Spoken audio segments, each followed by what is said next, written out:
Oi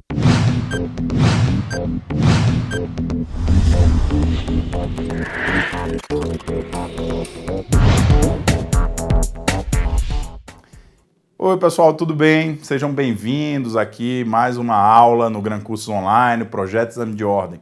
Me apresento para os que não me conhecem, Mauro Moreira, sou procurador federal aqui em Brasília, também mestrando e especialista em Direito Tributário e, claro, seu professor de Direito Tributário.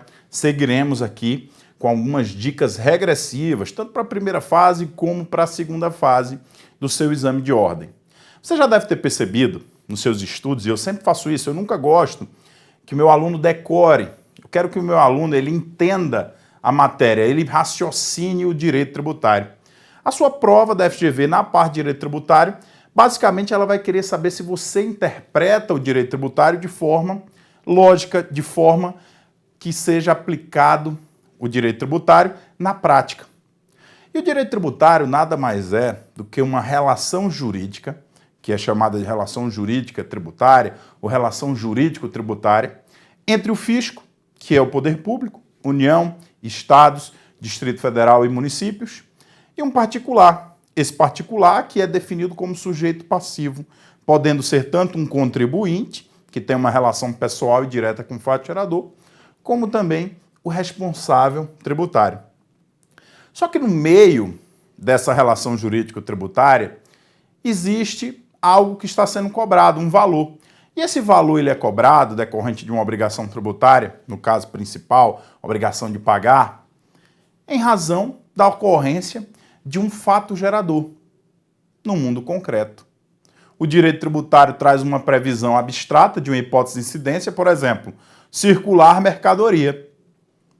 Previsão abstrata na lei, assim como é matar alguém no direito penal. Ou seja, está lá no artigo 121, matar alguém. João matou José. Um fato se encaixa numa hipótese de incidência, ou seja, se encaixa num tipo penal e você tem no direito penal um fato típico. É a mesma coisa no direito tributário. Empresa alfa, e eu uso alfa, beta, x, y, z, porque a sua prova da Fundação Getúlio Vargas vai trazer assim. Uma empresa alfa circula mercadoria. Se ela circula mercadoria, esse fato se encaixa em uma hipótese de incidência, dando ensejo ao surgimento de um fato jurídico tributário, que para nós do direito tributário é chamado de fato gerador, criticado por parte da doutrina que prefere entender o conceito de fato jurídico tributário. Mas eu não quero complicar, eu quero que você acerte na sua prova. E para você acertar na sua prova, é melhor que você trabalhe com o conceito de fato gerador. Então o direito tributário ele se desenvolve dessa forma.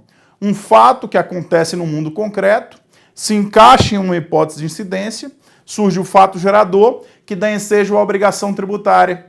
E a obrigação tributária é aquele liame, aquela ligação entre o fisco e o particular. Deu para entender agora? Então a obrigação de pagar, obrigação principal de pagar, seja um tributo ou seja uma multa, ou uma obrigação acessória de fazer ou não fazer. Isso a gente vê no nosso curso e iremos abordar aqui também na nossa aula regressiva. O que eu quero que você entenda é o seguinte: para chegar lá na frente, para analisar cada ponto, cada tributo em espécie, a gente tem que analisar primeiro a parte constitucional do direito tributário. Antes de entrar lá no Código Tributário Nacional, a gente tem que ficar na Constituição. E a Constituição, que é aí nossa principal norma, não é, em matéria tributária, apesar de ser uma norma constitucional, está na Constituição. As normas principais do direito tributário estão na Constituição. Então a legislação deve obediência à Constituição. Você já viu isso em direito constitucional. No direito tributário, 3 temas são tratados na Constituição. Princípios, principais temas, né? Há outros temas também. Princípios constitucionais tributários, imunidades, espécies tributárias. Princípios constitucionais tributários, você lembra o princípio da legalidade, princípio da igualdade, anterioridade.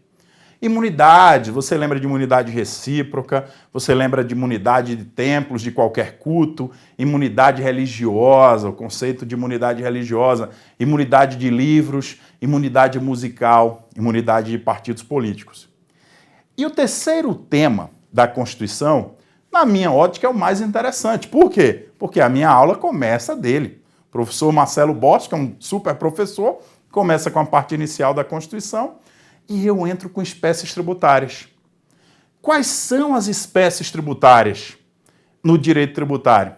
Quantas são essas espécies tributárias? Essas são as primeiras perguntas que você deve se fazer. Eu vou te dizer, para facilitar a tua vida, que houve muita discussão. São duas espécies, impostos e taxas. Depois veio uma doutrina posterior dizendo que seriam 3 espécies, impostos, taxas e contribuições de melhoria. E veio depois uma doutrina mais atual, que foi aceita pelo Supremo Tribunal Federal, entendendo que nós temos 5 espécies tributárias. Então, a primeira informação sobre espécies tributárias que você vai botar no seu caderno é que o Supremo Tribunal Federal entende que nós temos 5 espécies tributárias. Como é o nome dessa classificação doutrinária aceita pelo nosso Supremo Tribunal Federal? Classificação pentapartida, dividida em 5 espécies. Vamos dar uma olhada? Nós temos, então, uma classificação dualista, nós temos uma classificação tripartida do direito tributário e, por fim, uma classificação pentapartida ou quinquipartida. Joga na 3, por favor. Então, na ótica do Supremo Tribunal Federal, nós temos 5 espécies tributárias. Impostos, vamos começar usando os 5 dedos, né, que eu não tenho 6 dedos. Impostos, taxas, contribuição de melhoria, empréstimo compulsório e contribuições especiais. Essa é a classificação aceita pelo Supremo Tribunal Federal. Na primeira parte, então, nós temos impostos. O que é que você tem que saber sobre impostos? Primeiro, os impostos, eles são um tributo não vinculado a uma atividade estatal específica, eles não estão vinculados. Então, sempre que você disser, paguei IPVA, tem buraco na pista, você está errado tecnicamente. Porque o seu dinheiro do IPVA está lá para remunerar um serviço geral. Ele não vai remunerar especificamente a questão da construção ou da manutenção das pistas. Segunda característica, de arrecadação não vinculada, excetuante os casos previstos na Constituição. São 2 das principais características dos impostos. Os impostos, você já sabe. Ele não é o gênero, os impostos não representam o gênero. O gênero é tributo. Você tem o tributo e 5 espécies tributárias. Impostos, então, representa aí uma das espécies tributárias.